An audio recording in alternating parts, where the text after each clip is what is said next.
Hello friends, welcome to Sri Tamil channel. இன்றைக்கி நம்ம பார்க்க போகிறது என்னன்னு பார்த்தீங்கன்னா, கல்யாண விசேஷ வீடுகளில் செய்கிற உருளைக்கிழங்கு பட்டாணி பொரியல் எப்படி செய்யலாம் தான் இன்றைக்கி நம்ம பார்க்க போகிறோம்.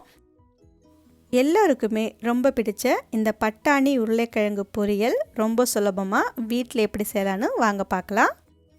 முதல்ல ஒரு மிக்ஸி ஜாரில் 1/4 கப் தேங்காய் எடுத்துக்கோங்க. கூடவே 1 ஸ்பூன் சோம்பு சேர்த்துக்கலாம். இப்போ இதில் கொஞ்சமாக தண்ணி சேர்த்து எந்த அளவுக்கு மைய அரைக்க முடியுமோ அந்தளவுக்கு பேஸ்ட் மாதிரி அரைச்சி எடுத்துக்கோங்க. இது அப்படியே இருக்கட்டும். அடுத்து ஒரு பேனில் 2 டேபிள் ஸ்பூன் எண்ணெய் சேர்த்துக்கோங்க.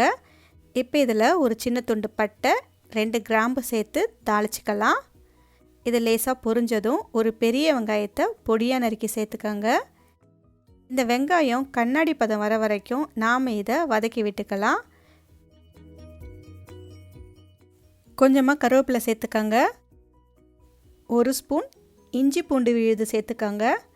இப்போ இஞ்சி பூண்டோட பச்சை வாசனை போகிற வரைக்கும் இதை நம்ம வதக்கி விட்டுக்கலாம். அடுப்பை குறைச்சி வச்சு பச்சை வாசனை போகிற வரைக்கும் நல்லா வதக்கி விட்டுக்கோங்க.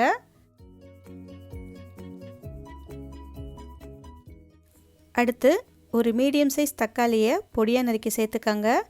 இந்த தக்காளி நல்லா வதங்கி கரைஞ்சி வரட்டும். தக்காளி நல்லா வதங்கி கரைய ஆரம்பித்ததும் கொஞ்சமாக மஞ்சத்தூள் சேர்த்துக்கோங்க. ஒரு 3/4 ஸ்பூன் மிளகாய்த்தூள், தனி மிளகாய்த்தூள் சேர்த்துக்கோங்க. கூடவே ஒரு 1/4 ஸ்பூன் மல்லித்தூள்.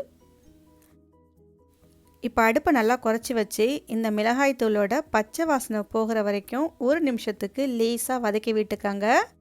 இந்த மிளகாய்த்தூள் நல்லா காரமாக இருக்கும். உங்களுக்கு இன்னும் கூட காரம் வேணும்னா அதுக்கேற்ற மாதிரி மிளகாய்த்தூள் கொஞ்சம் கூட சேர்த்துக்கோங்க. அடுத்து நாம் அரைச்சி வச்ச தேங்காயை சேர்த்துக்கோங்க. இப்போ திரும்பவும் ஒரு முறை நல்லா கலந்து விட்டுக்கோங்க. தேங்காய் மசாலா எல்லாமே நல்லா சேர்ந்து வரணும். அடுத்து மசாலாவுக்கு தேவையான அளவு உப்பு சேர்த்துக்கோங்க.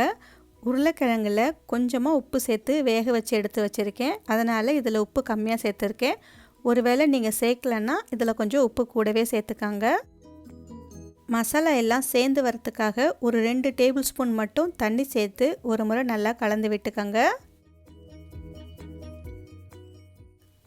அடுத்து இதில் ஒரு 300 கிராம் உருளைக்கிழங்க கொஞ்சமாக உப்பு சேர்த்து வேக வச்சு எடுத்து வச்சுருக்கேன். இப்போ இதை சேர்த்துக்கலாம்.